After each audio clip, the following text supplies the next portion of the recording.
Hi, I'm Moshmi, and today I'm going to discuss with you about forensic entomology. Hi, so if we define this forensic entomology, then we can say that it is a branch of science that uses insects to investigate the legal cases like murder, suicide, physical abuse, chemical intoxication, drug use, etc. So it was used for the first time in a Chinese village, that is in the 13th century, and then it was first legally used in 1850. So this method is mostly used when the other routine methods of pathology for investigation a crime is not very sufficient, and sometimes the crime or the murder is also more than a year old, and at that time this branch is mostly used. So how this forensic entomology can help us? It can provide an approximate time of death, that is we call as the post-mortem interval, whether the crops has been moved from one place to another, and the third point is whether the person was wounded or injured before that. So before going to the details of this forensic entomology, we will have a quick look on the different stages of insect life cycle. So it will help us to understand things in a better way. So here I have given a picture of the blowfly because this blowfly is most commonly used to study forensic entomology, because it's a popular fly that mostly colonize in a dead body. So this flies, they go through actually three stages of larva, that is we call as the insta. So this is the now we know that an adult female actually lays eggs after fertilization, and the larvae or the maggots emerges after the hatching of the eggs. So then we start calling the different larval stages as instas. So now what is the insta? So see, during this larval development, molting occurs, and so an instar is an developmental stage of an insect larvae between each mold. So here in this case, we see the three stages of larvae, that is first instar, second instar, and third instar. Then the pupation takes place, and then again the adult fly emerges. So there are different time intervals, like from the first instar larva to the for the development of the second to until the development of the second instar larva, it is 27 hours of gap.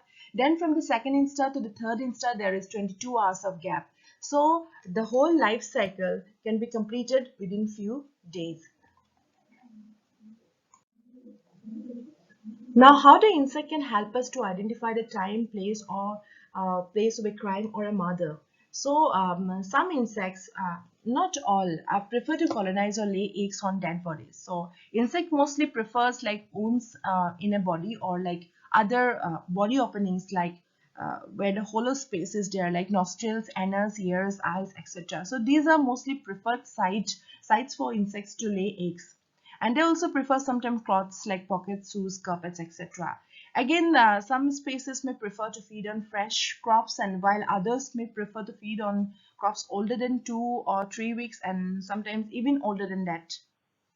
So when an forensic investigator or an entomologist will visit the crime place, first of all he will collect any living or dead insect or insect remainings available in the dead body or in and around the dead body, mostly within the 2 meters range. So, if any live specimen is collected from the crime scene, usually it is brought into the laboratory and placed in the incubator and watched till the hatching of the eggs, the pupation duration, and until the development of the adult insect. So it is done because we can record the whole time duration that is actually required for the to complete the whole life cycle of the insect. And when sometimes we may get adult insect in the crime scene, so it is then it is not very difficult to identify the insect. But if we get the maggots or larva, because all the maggots or larva of different insect, they look similar, so it is difficult for and even for an entomologist to identify the insect just by looking at the maggots or larvae. So that is why the insects are brought into the laboratory and they reared till the adult stage. And sometimes it is very difficult. Even after that, it is very difficult to identify an insect. Then the entomologist may take the help of DNA identifications to know the insect species. Then most insects prefer to lay eggs on moist places and body openings. And so if a maggot is found in other dry areas of the body, that is in our chest or in our hands or legs, usually that skin is their skins are dry. So in that case, it suggests that that body part or that skin of our body was injured or damaged before that, so that it has become suitable for the insect to lay eggs. Again, some insects are specific to certain environmental conditions, like some flies are halophilic, whereas the other prefers the sandy, humid places, and some are cyanantrophic, and whereas some are not. So sometimes when insect remnants or insect bodies found in or within a crops in an area or a locality which is actually not a preferred or a suitable habitat for that particular insect, and that at that time, that kind of situation, it indicates that the body has been moved, because that insect doesn't belong to that place, but it has been moved from a different place to that area. Then determining the time of death. The determining For the determination of time of death, actually, what are the most crucial factor is that a dead body is actually undergoes through a lot of stages, from putrefaction to skeletonization, and at that time of the different stages of the body is actually invaded by different insect species, and which we call as a species succession also. So the first stage is the just after the death. That is, we also call it the fresh stage. So in this stage, the blowflies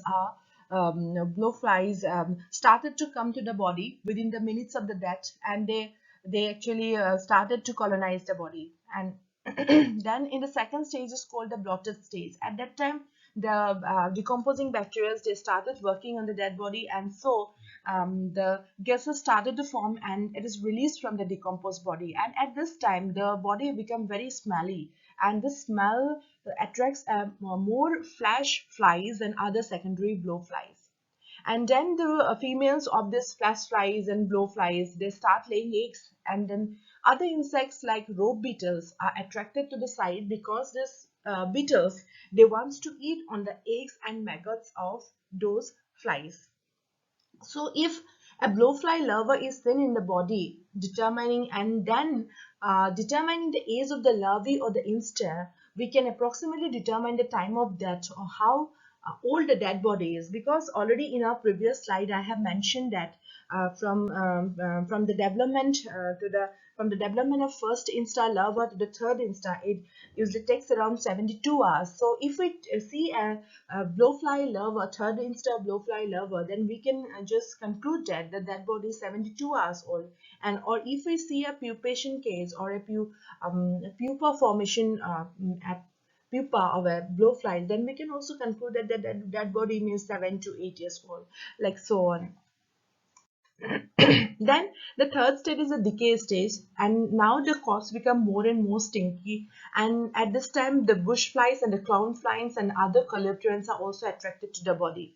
And then comes the post-decay stage, and in this post-decay stage, the presence of flies are mostly declines, and most the dominant species at this post-decay stage are the beetles. And from the post-decay stage, the next stage is the dry or the skeletonization stage, and where we see mostly the sap beetles and some other beetles with very big mouth parts, and they can also eat on the very dry parts of our body. The flies are now not we don't see any flies there, because they cannot eat the very dry parts of our body, but the beetles can.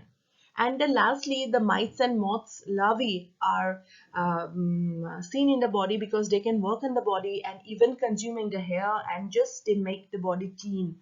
Now the body clean and just leaving only the skeleton part. And this time also the pupal cases of blowflies can also be seen, because we can already assume at this stage that the body has been invaded by the blowflies, but till the time of skeletonization process has reached, The blowflies has already completed its whole life cycle, and the adult has already been immersed and they have gone to some other place, leaving the dry body. And at that time, we may see the pupal cages in the scene.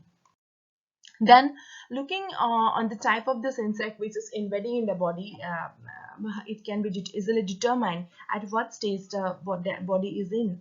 And based on this activity of insect on the cadaver, or on the basis of the developmental stages from egg to adult, can be analyzed by the entomologist to determine the insect invasion on the dead body and their development.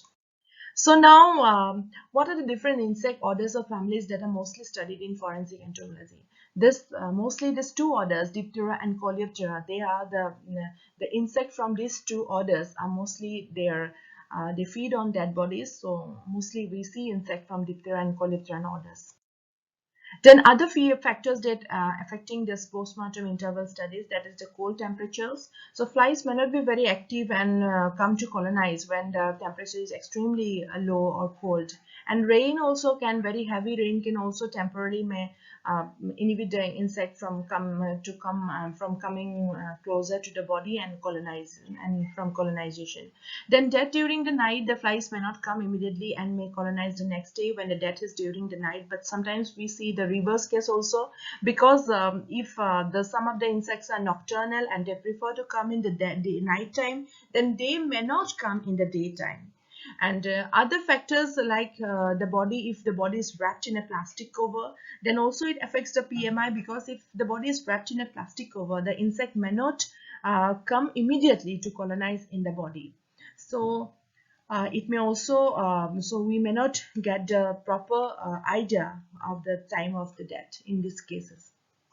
Then uses of forensic entomology is not only in detection of murder case, but also in the drug detection, animal abuse, child neglect or molestation, food product or stored product contamination. Sometimes maggots are also used for their own treatment. So this is a very brief lecture on the forensic entomology. So, but I still hope that this will help you. So thank you, students.